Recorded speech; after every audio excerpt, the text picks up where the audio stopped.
দেখেন মানুষের কত কষ্ট। এই যে তিনটা থেকে পাঁচটা নিয়ে এখানে বসে আছে, এখানে কি ঘুমাইতে পারে? আমরা তো ওনাকে জিজ্ঞাসা করি। হে খালা, খালা ঘুমাইতেছেন নাকি? লেখতেছেন?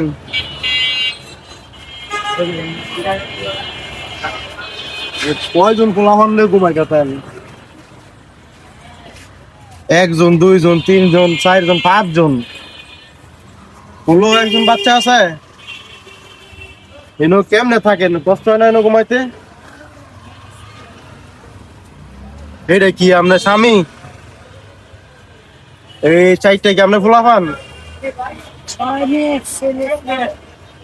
6 মেয়ে 1 ছেলে। আমার মধ্যে দিল্লি আছে ডাইরেক্টর অফিস নরমাল সিস্টেম গে বাইরে ছিল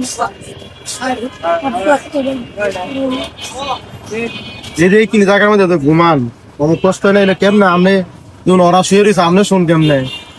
এই সারা রাত বসেই থাকেন? এই যে মশাই কিভাবে ধরতে মশাতে কামড়াইতেছে।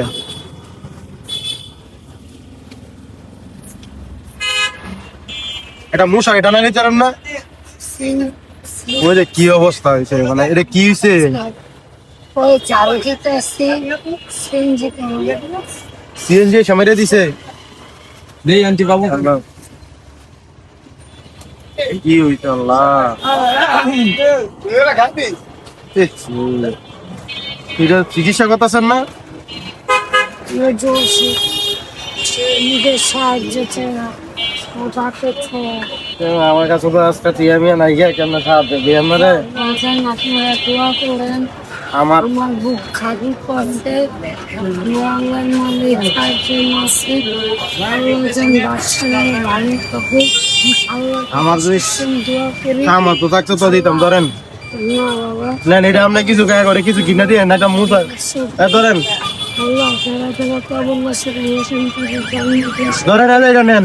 সকলের ছেলে সন্তান ভাই বোন বাবা কত কষ্ট করে ঘুমাই দেখছো? একটা মানুষের জীবন কত কষ্ট হইতে পারে বাড়িঘর না থাকলে। ঢাকা শহরে একটা ফিভার মধ্যে কিভাবে থাকে, একটা ছোট একটা ফিভার মধ্যে এখানে 4 জন ফলাবান, ওরা 6 জন অনায় ছুঁইতে পারে না।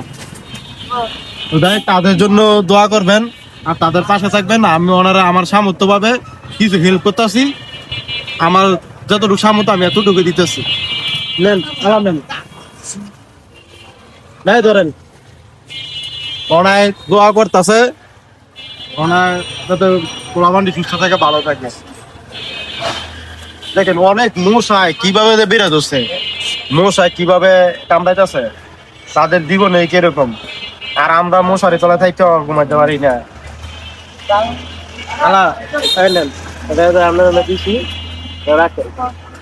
ঠিক আছে, আমার সামর্থ্য যতটুকু আমি এতটুকু দিছি। এই যে কি কষ্ট, এইখানে কেমনে থাকে ভাই? বাচ্চা নিয়ে সারা রাত বসে থাকে। ঠিক আছে।